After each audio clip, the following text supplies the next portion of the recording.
Bruce, well, yeah, let's get into it. Yeah. Welcome, but thanks so much for doing this.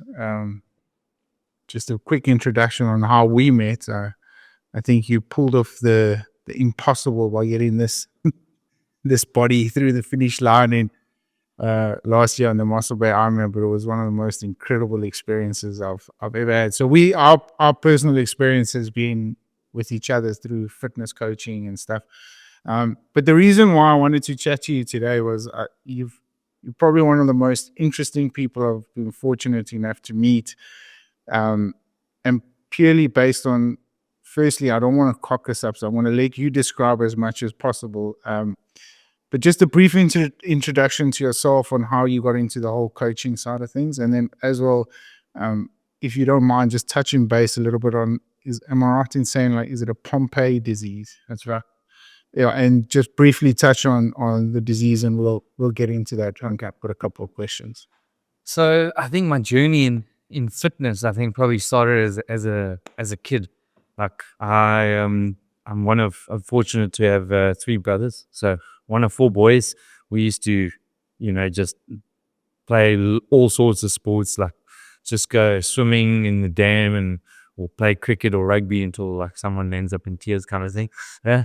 And then when I was a kid, I actually collapsed. We were on a school holiday and I collapsed and I couldn't get up off the ground, and I was like quickly taken to the hospital, and I was diagnosed with a rare virus called Guillain-Barré, and it pretty much made me completely paralyzed. It attacked your nervous system.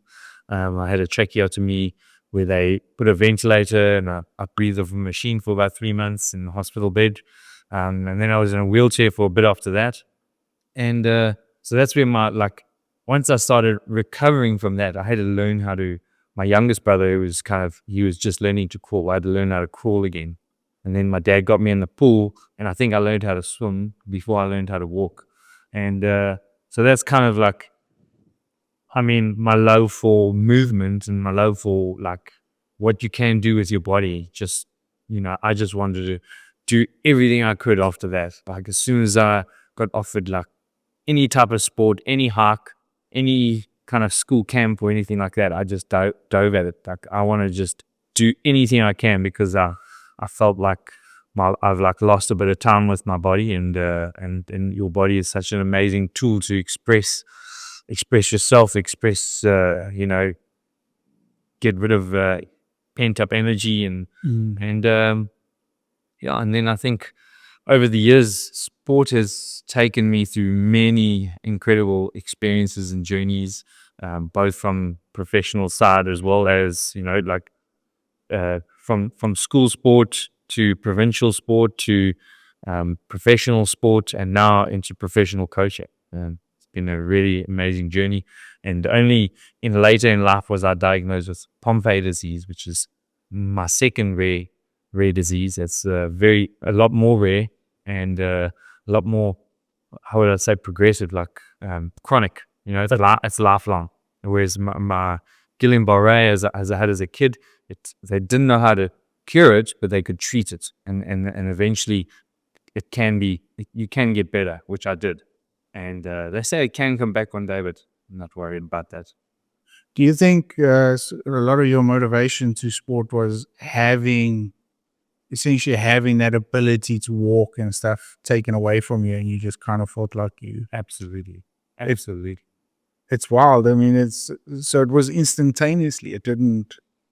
I think I started having migraines and headaches, and I'd been to the doctors. My parents had taken me to the doctors twice, and then one day I just collapsed. And pretty much once they got me into the hospital, they did a lumbar punch. They stick I've seen the huge needle directly into your spine to get to some cerebral spinal fluid, and that pretty much diagnosed me. And then they jetted me straight to Red Cross Children's Hospital in Cape Town, and had to have emergency tracheotomy. They said I was pretty much flatlining. How old were you? I was 6 years old, turned 7 in hospital. So you were there for 3 months, you said? Just over 3 months. Yeah, just over 3 months, and then wheelchair for quite a bit longer. And then, Bruce, the Pompe disease, when did that start coming into your life? So I have what they call adult onset. So there's infantile onset, like baby onset, or adult onset. And I have adult onset. So that it can start affecting you from like 16 years older, all the way up, into your adulthood. And I only got diagnosed in 2015. So it was actually affecting me a lot before then. And my parents, looking back at my school career now, they could see there was something off, but they just thought I pushed myself too hard in my sports, because I did every single sport you can imagine at school. That pretty much, it took me 10 years to get diagnosed. What were some of the side effects that you experienced before they diagnosed? I was at the time I was actually trying to go professional in exterior, like off-road triathlon. Okay. And every time I was getting to like big events, something would happen to my body. Like I'd be cycling, and I would just get in excruciating pain in my legs or my torso. It would feel like a cramp, but it wouldn't actually go hard. So, this was quite concerning, and I immediately started to go to see some like the best specialists and doctors in South Africa.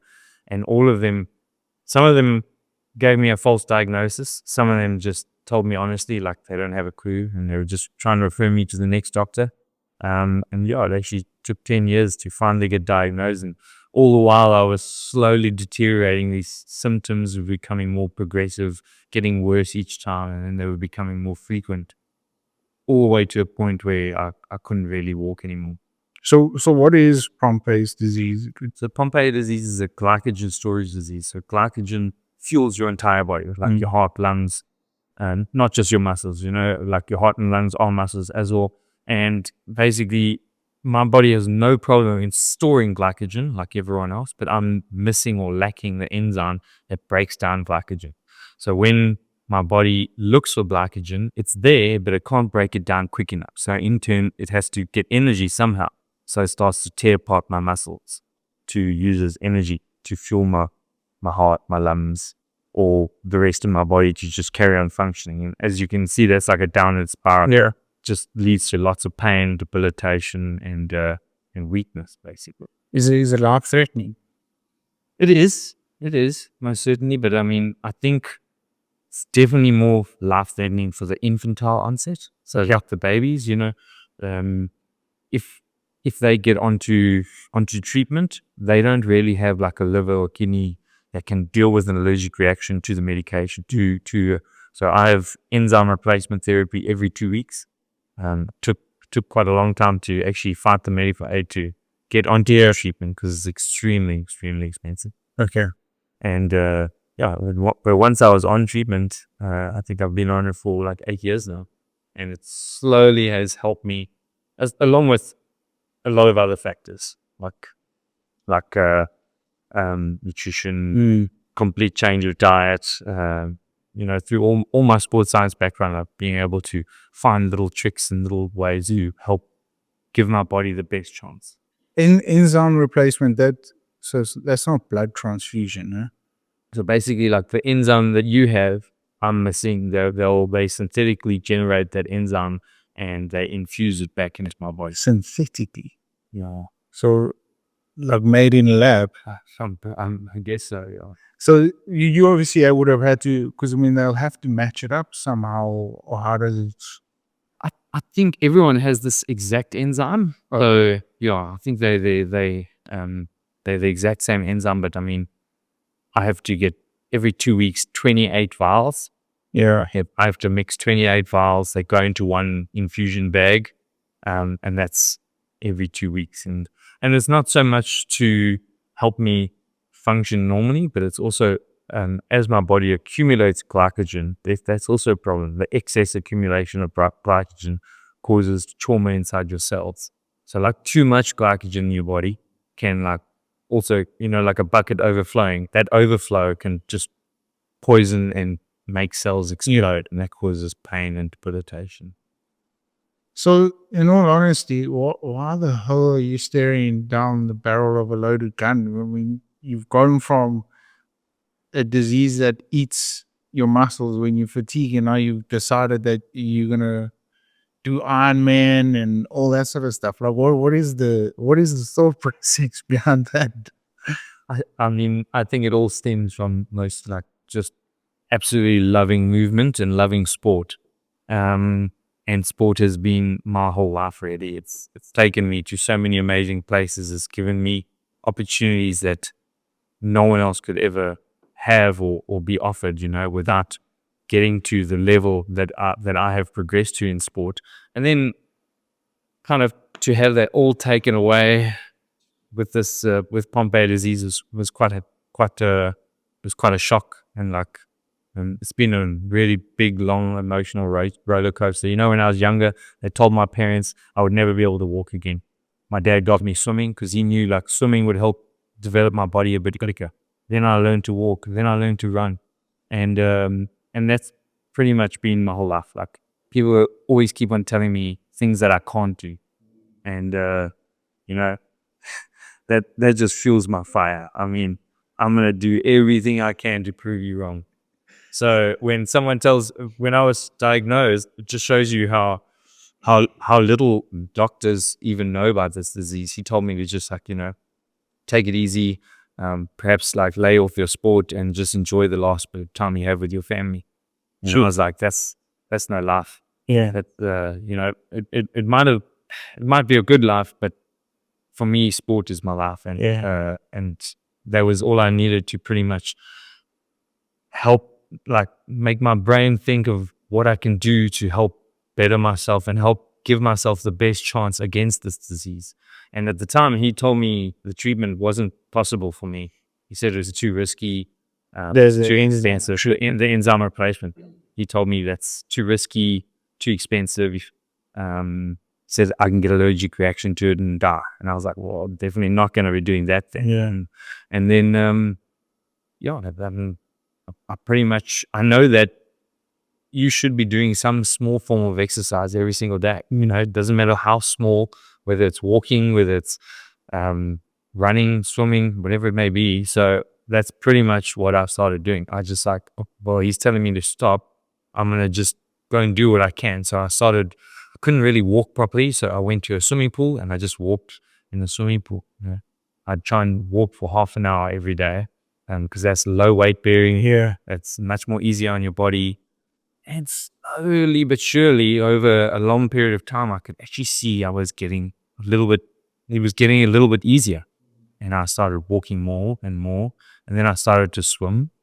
And that was like very uplifting. Now I can swim again.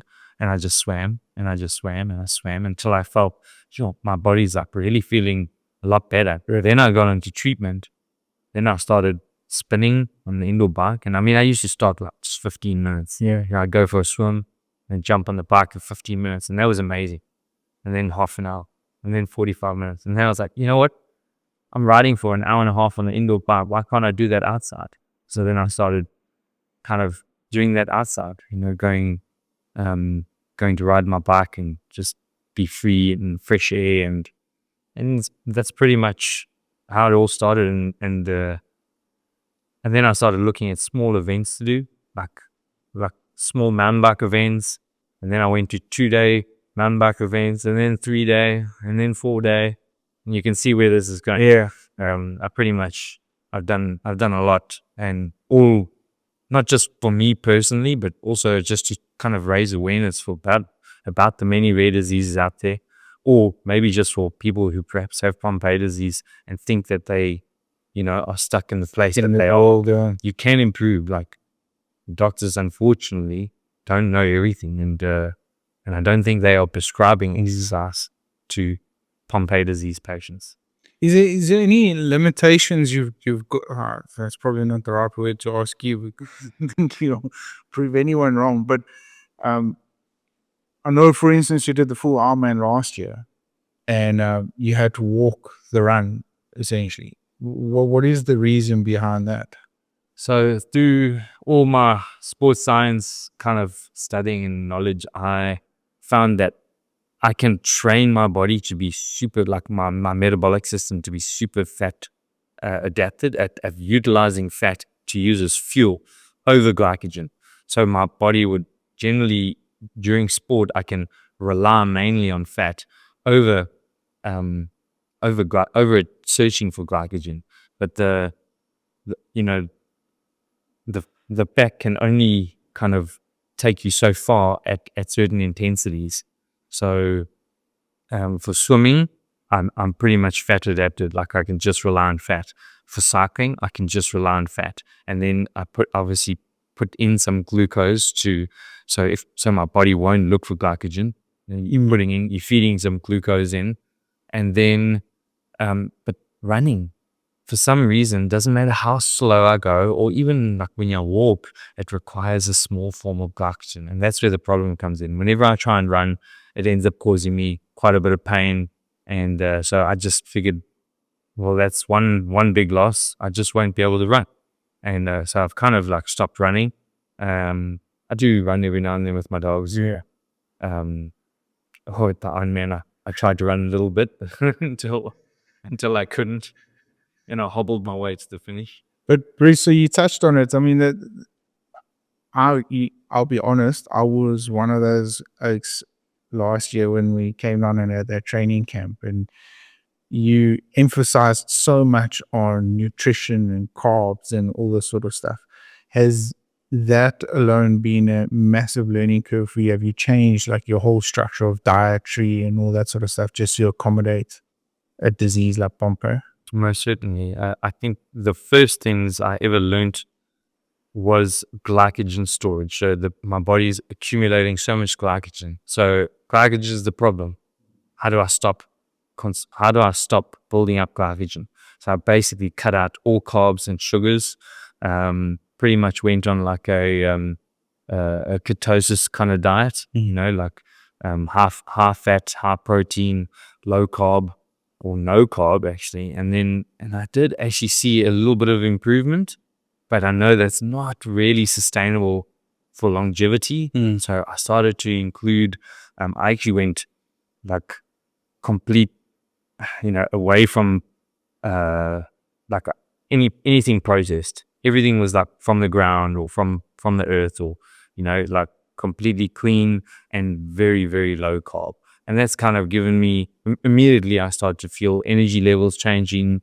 I started to, as much as I miss the carbs and sugars, it's a small sacrifice to try and help my body give it the best chance to fight this disease and to improve or get stronger or get better.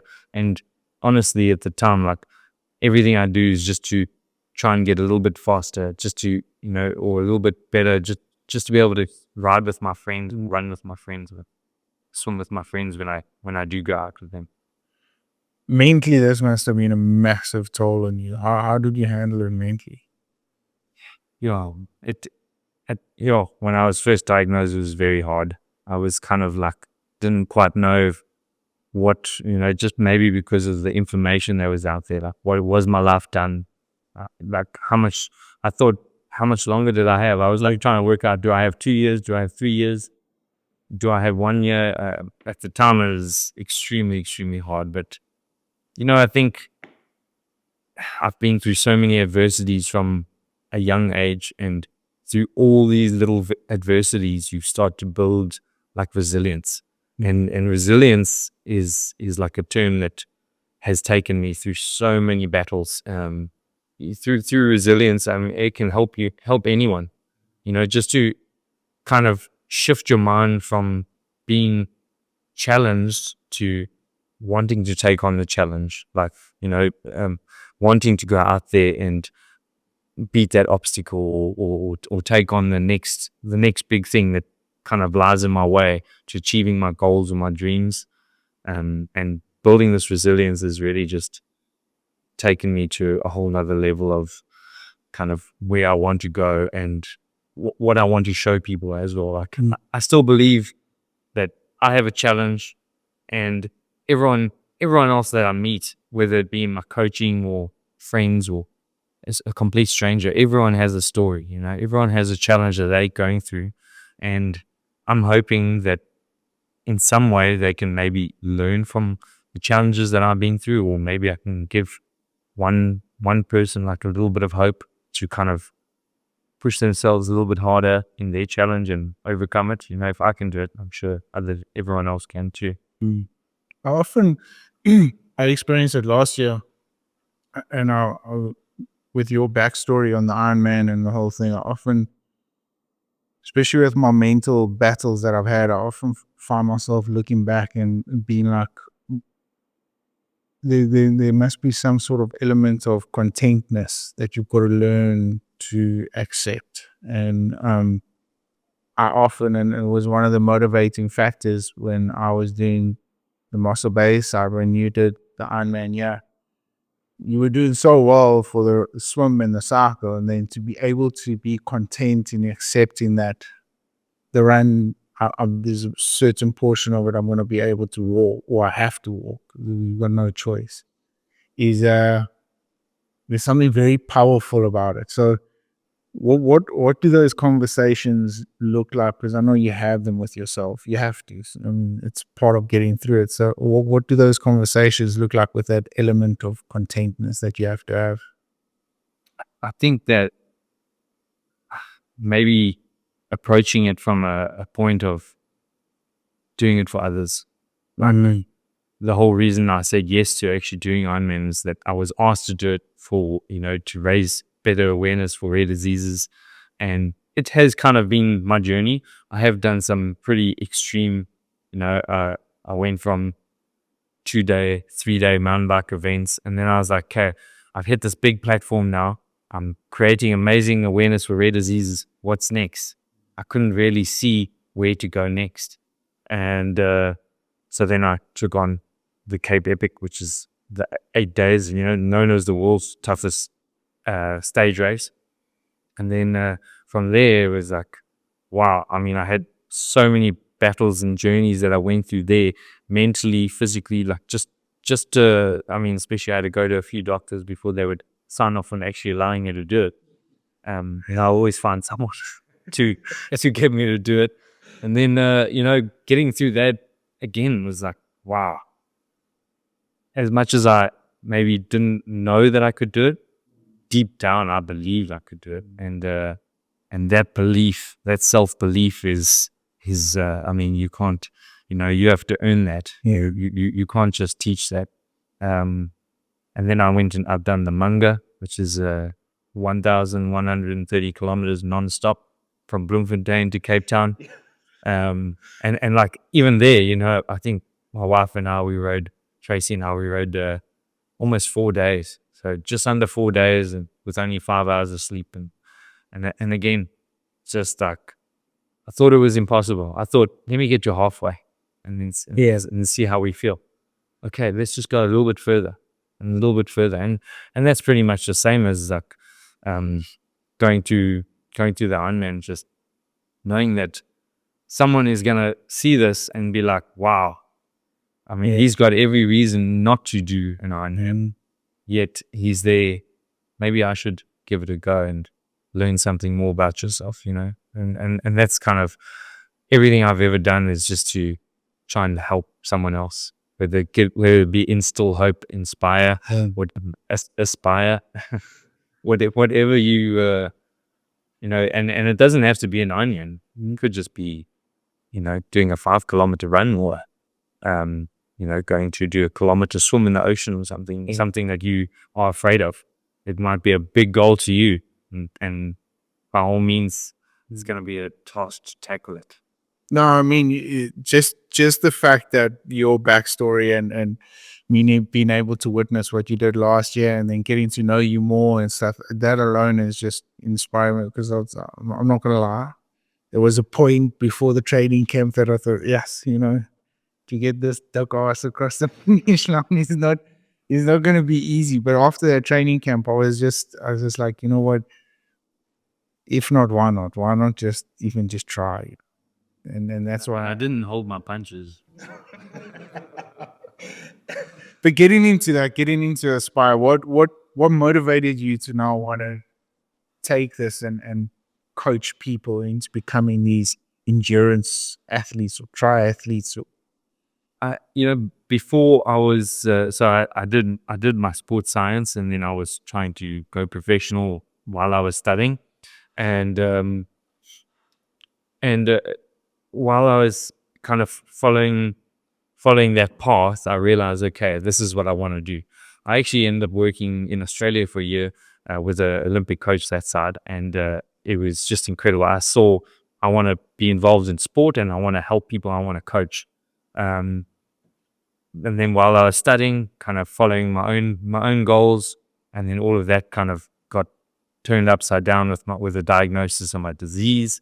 So then I became a teacher, a school teacher, and through that, I'm still educating, maybe not sport, but and I saw all these things like how people have to balance their life with work and kids and sport and still trying to achieve their Ironman dreams and that whole balancing act of doing this is such a it requires like a manager and honestly as a coach when I kind of moved over I took all that knowledge and tried to apply it to help people not put any strain on any area of their life so they can still have a good life with their kids. They can still have a social life. They can still I try and help them to train hard with the time that they have and then and then not to put and then still be able to do everything else that they love.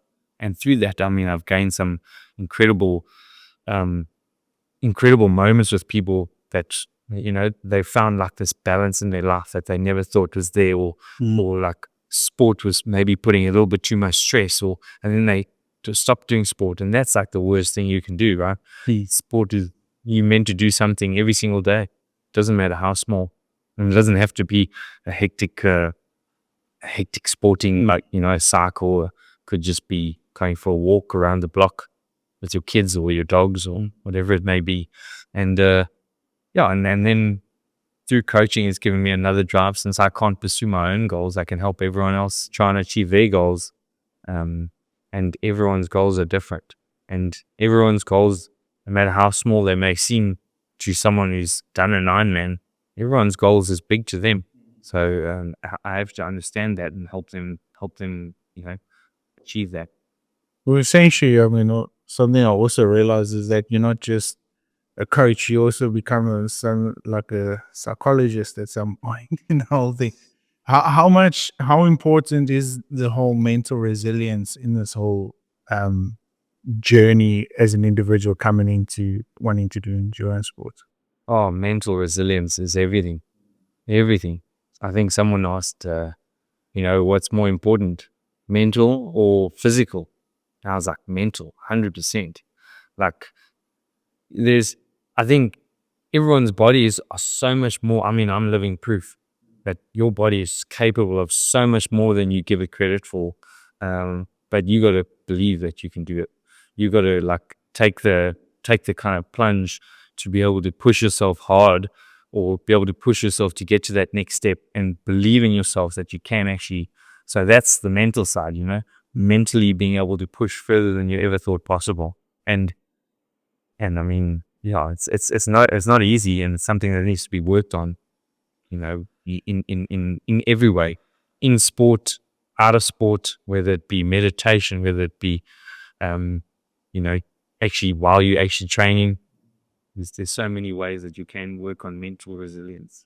And Bruce, one thing I actually had this conversation with Brad the other day. I said, I think if it wasn't for your knowledge of feeling, like we mentioned a little bit earlier, but I mean, what sort of impact does that play in? I mean, you essentially cucked me out the other day because I'm not feeling properly before my runs and my legs are feeling heavy and stuff. So, how important has diet become in these sort of things? And um, it's something mentally you got to get over as well. 100%. I think everyone is always looking at fueling, or when they exercise, they're trying to lose weight, so they don't want to eat. So which just has almost like an opposite effect. If you don't fuel your body for the training, you are just going to tear apart muscle. So basically, your body has X amount of energy available. Once you go over that, it still needs energy to keep on going. So it's going to break down your muscle. And then if you have a good recovery that night, that muscle's going to repair. And the next morning, you're going to wake up and do it all over again. You're going to tear apart some muscle and it's going to repair. But it never ever gets stronger. You kind of just stagnate in where you are. You can do the same training day in and day out, but you say that you never ever get anywhere, or you never ever, it's just purely because you aren't fueling for your training. Protein intake needs to increase. There are a couple of little supplements that our body doesn't produce enough of when we start to increase our training. So making sure you take those little supplements like your iron, your spirulinas, your L-carnitines, your creatine, and also being able to just plan your meals a bit better, to fuel more, to eat more. If you don't have that much time to eat, you can always have, protein shakes in your car, or as well as like carb drinks. They're so simple and easy to get hold of these days with all the supplements out there. Of course, not everyone is equal, but like a lot of them are good up there and valuable for all of us to use. So I preach nutrition. I think No, I preach nutrition more than anything, and that's the difference maybe between an amateur and a pro. Is probably some of the amateurs are doing just as much, or just really good quality training like the pros, but they're not really progressing like the pros are. And so once they can get a handle on what to consume and how to consume it, and train your actual metabolic system, yeah. you're gonna just go next level. I wanted to chat to you about this one particular point, and it's about beetroot juice. Other than me thinking that I slaughtered a rabbit in the toilet, I mean, what benefits? I mean, I honestly think, and not a word of a lie, you can ask Bradley on my back. I honestly think the reason why I felt so good after the Ironman and so good the next day was purely because of beetroot juice. And when you said it, I wasn't quite listening why it was a natural, what did you call it? Natural steroid or something. Oh, it's like natural EPO. Yeah. Uh, So essentially, what is the benefits of? So it helps, beetroot juice helps to like increase the nitric oxide in your blood, basically allows for more oxygen to be transported to your working muscles. Okay. And essentially just allowing your muscles to pump harder, breathe more, recover more. It's like a little secret tool that you can use to, they say that if they had to test the performance enhancing capabilities of beetroot juice, it would be considered a sports, like a performance enhancing drug, but it's completely natural. So it's completely legal. So we had a loading period of it, and you said a week before. Week and a half before you start loading. And some people eat it, but I prefer the juice, or just because you get a lot of that fiber out. Remember in race week, I tell you guys to try and take fiber out of your diet to just train your gut to be a little bit more stable. And so that's why the juice works nice, and you can kind of put another flavor into it to be able to consume it a little bit easier. It's not doesn't look healthy, but it works out very well. But Bruce, getting back to the Ironman experience. I mean, for me, I'm not gonna lie, the training is terrible. I'm hating every minute of it because it's just coming from a professional background of rugby. We used to train every single day, but not this. I think it's the length of training, because you're out there for extremely long periods of time. So when everyone asks me, I don't give them the glamorous answer of saying, no, I think everyone should do an Ironman. I'd say to them, on the day, I had probably one of the greatest experiences I've ever had, but the training is cock. So I would like your opinion on why should somebody want to get into any sort of endurance sports? I think endurance sports is probably the best way you can learn about your body, what you are truly capable of, both physically and mentally. And remember, endurance is very different for everyone. An endurance sport might be a 5 kilometer run for someone, but when we start thinking about endurance sports, we start thinking about marathons, 100-mile cycling events, Trans-Pavillon's 230-kilometer mountain bike events. Those, so endurance, whether it be small or long, or like something like an Ironman, just it gives you a new approach, a new challenge, a new obstacle. And some people grow into the love of the multi-sport facet, the swim, bike, run. And some people just want to do that every single day. And that's kind of where we want to get you. It's not easy in the beginning, but eventually you just you wake up and you want to go for a run, or you want to go for a cycle, or later that evening you're going to hit the gym this morning, and then later that evening you're going to go for a swim. It's just built into your routine. Yeah. And eventually it just becomes part of who you are. You are a multi-sport athlete. And I just think it brings in a lot more creativity into your life. Doesn't stagnate you in just being a cyclist or just being a runner. It opens up, when someone asks you to go on a hike or something, you've got the fitness to go and do it. And a lot of people who want to do an Ironman, I do tell them about the hours of training and how it can put stress on different areas and how we can try and manage that better for them. Obviously, it requires a bit of a juggling act and a lot of planning.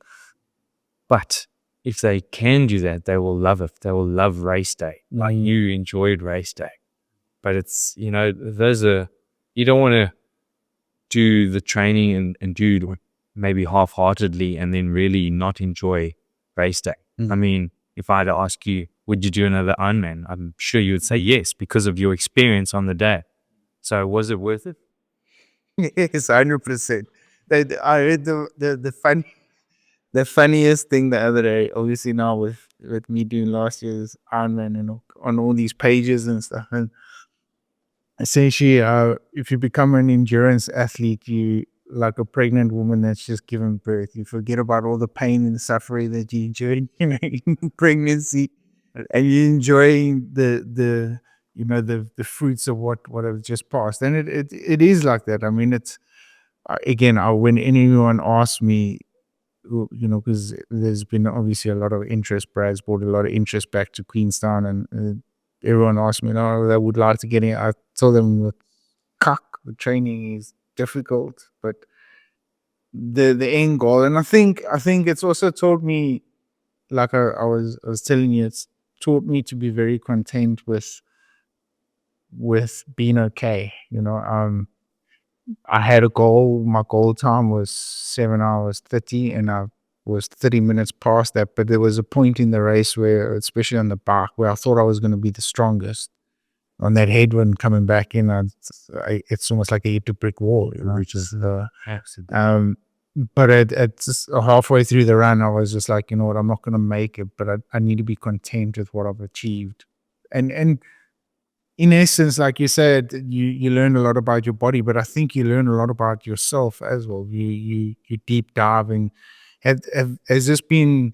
I know it might be difficult to ask you, have you got any more goals to achieve? Because I'm sure there's plenty out there. But what are some of the goals you would like to achieve through this coaching experience of yours and your campaign for this disease and all that?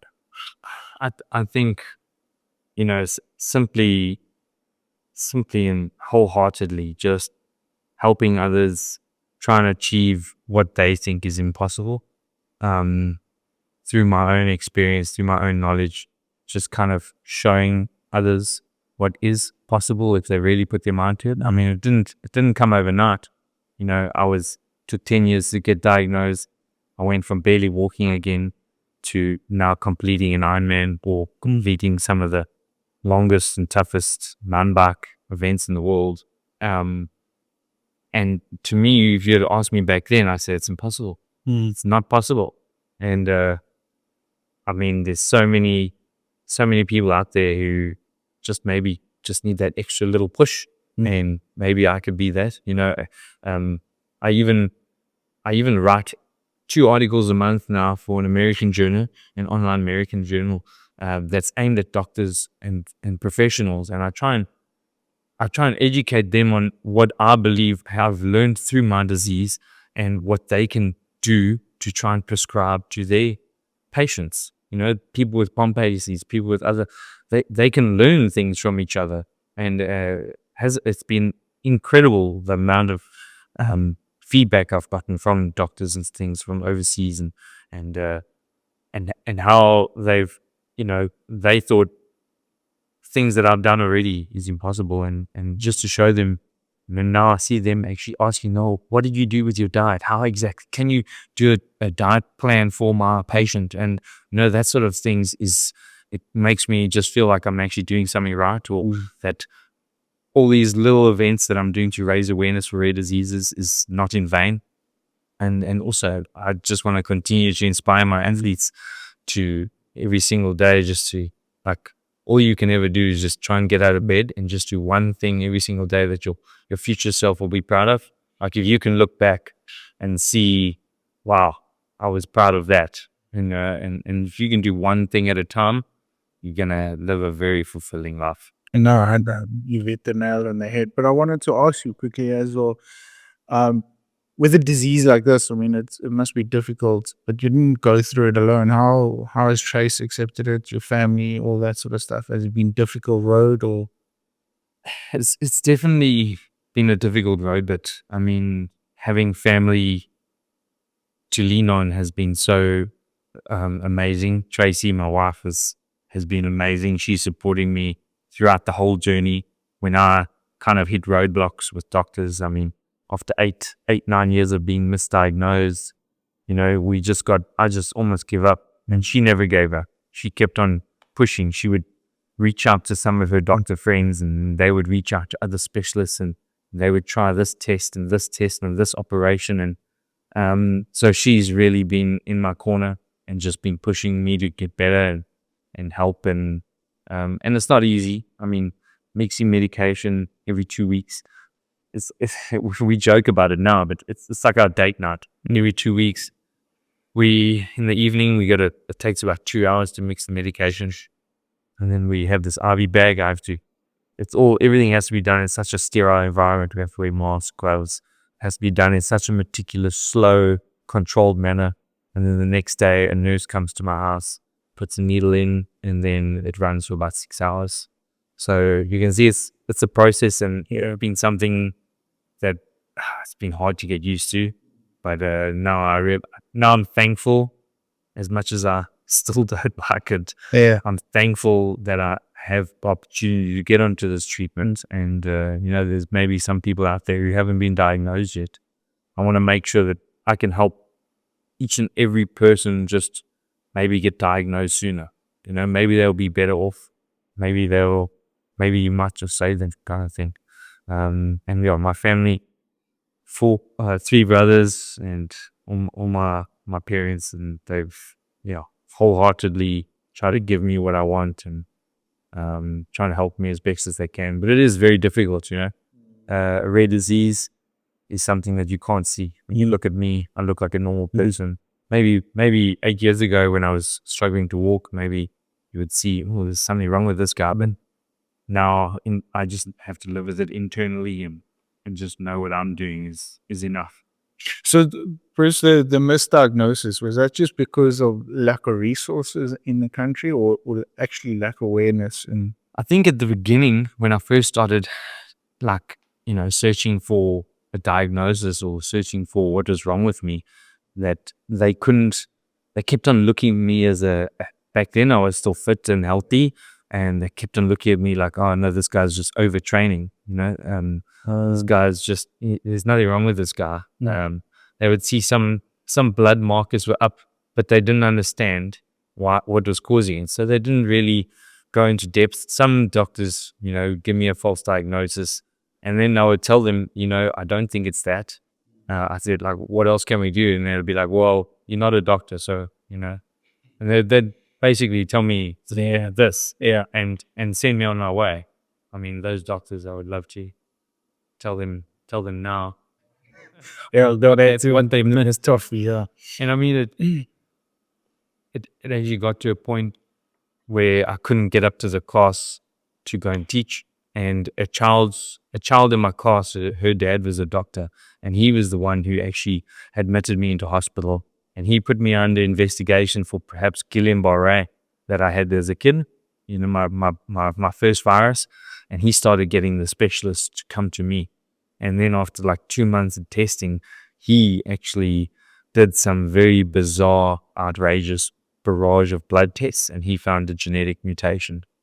And that genetic mutation was the diagnosis. So even though he thought he was just like a middleman, he was the one that ended up diagnosing me. And he even called me to his office like a late Friday afternoon, and he almost had a smile on his face. He said he's not trying to be like funny or anything, but he just said, you work your whole life to find something as rare as this. Yeah. So he's like so happy, and he cannot believe he's diagnosed it. What is the rarity of it? Like one in, I think it's 1 in 200,000. yeah. Yeah. And so it's not actually that rare. I just think there are a lot of people out there who are possibly carriers and are asymptomatic. And perhaps will only be symptomatic later on in life. But sometimes when they get tested, or when they get found or diagnosed, it's too late for them. Like they can't improve, or maybe they are, almost on their deathbed kind of thing. So now we've really actually improved so much that I think, when you're born, you get a whole bunch of tests and scans that a baby goes through, just through a small little blood vial. Yeah. And now Pompe disease is on that barrage of tests that care. So when you're born, you'll know if you're going to have Pompe disease infantile, or even if you're going to have it as an adult. So if you're going to have it as an adult, you can start treatment from like 14, 15 years old, so that you'll never actually experience symptoms. You'll live a fairly normal life, barring the infusions every 2 weeks. And you said you struggled with the medical aids. Have they warmed up to the fact that this is becoming more popular, well, not popular, but more relevant in this modern day society? I mean, it's under like my prescribed minimum benefits that they kind of have to cover it. Yes. So I'm very fortunate in that regard, because like I said, if I had to tell you the number, it's just frighteningly expensive. And they're not they say that they will cover me for life, but every single year in December, I get put through my paces, where they basically send me for a barrage of tests and scans, and I have to pay for that out of my own pocket, just to prove to them that I still have this disease. Oh, really? So they question you every single year? Every single year I have to apply for reapproval, and I have to prove to them that the medication is actually helping me. Which it's just an added stress. I think I really don't need each and every year. It has gotten, I would say I've gotten used to it. So I kind of just expect it. And then what they do is they don't send my medication for a month. And that kind of does cause towards the, to go 2 weeks, like I start to feel a little bit of something. To go 4 weeks, my body just goes into huge amounts of pain, and I have to be very controlled with what I do. Everything's super, like I'll just go swimming or walking in the pool again. Are you reliant on one specific, what would it be, like a pharmacy or something to supply this medication? Yes. Yeah. There's one big pharmacy. I think it comes from the States, from America. And then I think they're called Pharmacy Direct. I think they distribute to a bunch of different hospitals or medical aids, but they deal with big, very rare kind of medications and very specific medications like this. It's one of my biggest fears, especially with the medical aid side of things, is because number one, I always worry whether South Africa's got enough facilities to diagnose a disease such as this. But then number two, do we have enough facilities to have the medication? And I think a lot of the time, doctors and stuff actually bypass that system, because it might just be a pain in the ass to send blood samples. Were your blood samples eventually, that big smear that you mentioned, was it sent away internationally, or was it actually done locally? It was sent away internationally. So that's what worries me, is that we, how many people are getting passed by. Actually, it was the blood work was done here, but in order to prove that I actually have this, the medical aid wouldn't accept the blood work that I had done here in South Africa. My blood work had to be done with a specific, in a specific way, and had to be sent overseas somewhere. And that 100% confirmed that I had it. In fact, my medical aid they didn't actually agree to it then. They said, no, that's just one. And then they basically said they weren't going to approve it. And I had to kind of get, it's called skin fibroblasts, where they take like a deep tube out of your leg. They take 3 deep tubes, and basically they're taking deep layers of skin tissue, and then they send it overseas. And then overseas in the lab, they regrow your skin tissues, and then they test the very expensive medication, the enzymes, to your skin cells, and they see if it'll help improve. And it showed that it did. The medication definitely helped. The enzymes definitely helped. So that 100% confirmed that I had Pompe disease. And pretty much the day I got my results was the day I got a phone call from my medical aid apologizing, and it said that they were going to fund my treatment. So that was, that was amazing. And I think we do have some of the best doctors in the world, but our specialists are all leaving us, unfortunately. They're not getting treated well here, or they're few and far between. So then they misdiagnose, or they're in a hurry to get through a huge number of patients. If you want an appointment with a specialist here in South Africa, you're going to be waiting 3 to 4 months. Yeah. And I needed help today, tomorrow. And Bruce, I can't tell you how inspiring it's been just listening to you. And you've got such an epic story at the end of the day. I mean, I know it might sound ugly in a sense to say something like that, but it's such a uniquely, and you've done the best you possibly can given the cards you've been dealt. And for me, it's like I said, you were a massive influence in getting me over that finish line in a very long and hot and bothering day, but I thoroughly enjoyed it. But what's next? What's your next goal? What's your next race? What do you have planned for the future? can I share that one? Yeah, sure. So, I mean, besides you and your brother, that you guys have incredible stories. But I think someone always asks me, like, what's your biggest claim to fame? What's your has your best athlete done? And yeah, sure, I have some top athletes who achieved some pretty remarkable stuff. But I think if you had asked me what is my best claim to fame, it's taking someone from learning to swim, literally blowing bubbles in the water, like literally learning how to blow bubbles, put their face underwater, teaching them how to swim. And then he wanted to do the corporate Ironman, which is only 10% of the Ironman. It's 380 meter swim, 18-kilometer bike, and a 4.2-kilometer run. So he does all three. So he does all. Okay, yeah. He wanted to do that, and I was like, 380 meter swim, this is gonna be. And I mean, he won't mind me saying his name, Silent Fanak, but I mean, because he's an amazing story on its own. But he got through that, and then he said, "Do you think I can do the 5150, which is a little bit more? It's Olympic distance. There's 1.5K swim, 40K bike, 10K run." And I was like, maybe, I'm sure we can work really hard towards it. Maybe we do it next year. Next thing he just tells me, no, he's entered it in like a couple of months' time. I was like, oh, okay. He really put me to the test. So, and he wasn't the last swimmer. I still remember him running past me and said, "I'm not last." But he was getting close to that cutoff time. And he completed that no problem. And I mean, that's like, those stories are incredible. Then not only he said, no, he wants to do a half Ironman. And I think this was in like October, November. And then he said he wanted to do a half Ironman, which is in January. And I said, no, probably not a good idea this year. The next year. I said, let's rather put it as our next goal. Next thing, I mean, it must have been 2 days later. I didn't hear from him. The next message I got was just a screenshot of his entry into the half Ironman.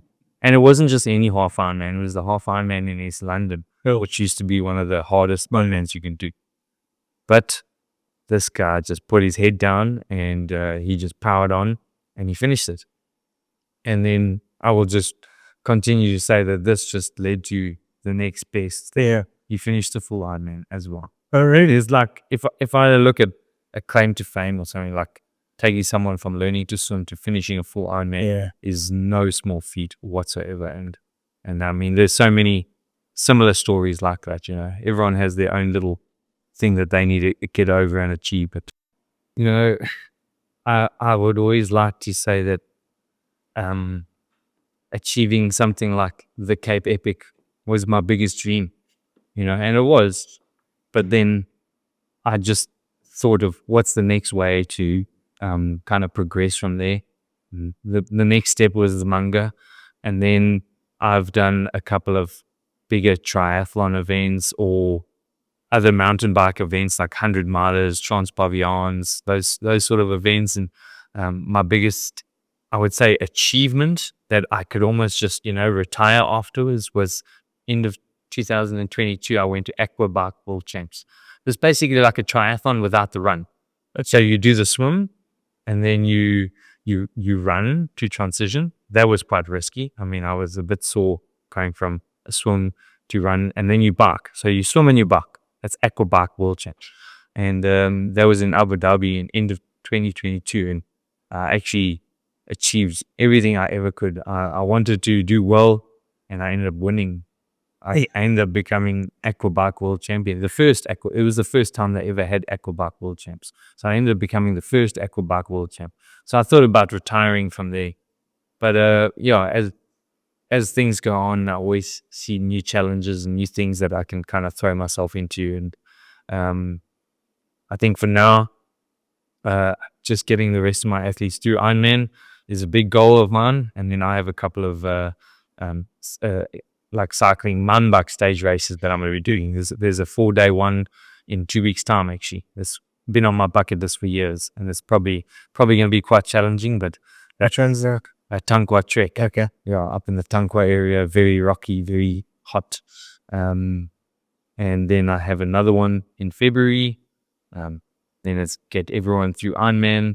And then I would say I'm taking a little bit of a personal goal this year. Instead of kind of achieving a race, I'm taking a little break after Ironman, because I don't really get a break in December time when everyone else goes on holiday. So I'm taking a little week holiday in April, and I'm going to cycle from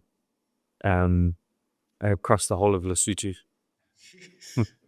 Basically, Mountain bike, I'll be on my gravel bike. Yeah, it'll be, I think, 700 k's, 18,000 meters of climbing.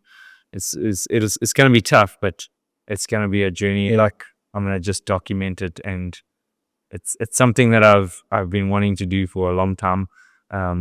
Also, I think it'll be a challenge with my condition. So, you know, there's a lot of balancing act there. Make sure I get my treatment before I leave, and make sure I don't get into trouble that side. And lots of beetroot juice. Take beetroot juicy. EU juice and meat, just live on it. But you're not doing the Ironman this year. You'll be there, but There might be a secret. There's something very special coming in the cards that I'm not allowed to reveal yet. Okay. But it's going to be special. I will be involved there somehow. I'm so looking forward to that one, because we'll be down. But Bruce, yeah, I just talking about Aspire and everything. Firstly, are you open for people wanting to discuss further about the Pompe disease? Where can they get in contact with you? How? Right, certainly. I think the best way is probably through our aspirelifted.com website, Facebook, Instagram. Those are all the common places you can just, I think, Instagram, Bruce Campbell 87. Boom. And then I would love to chat, and any questions, anyone that you think is going through a tough time, maybe I can help them. Maybe I can give any type of help. I'm willing and open. And then as well, if they want to get involved with you through coaching or anything like that, same contact. Same. Yeah, from my email address, my phone number's there. So get a hold of me, and we can help you level up. Yeah. Most definitely. But Bruce, thanks so much for taking out the time. I know you're a busy man, and I know you've got people to go and see and coach and get them completing this Ironman coming up. But once again, thank you so much. You've been a true inspiration in my life, and I'm sure to many others. And I want to say thank you for that. And I look forward to seeing what the future holds for you and Aspire and everything. And I want to wish you well. No, thank you so much. I really appreciate it.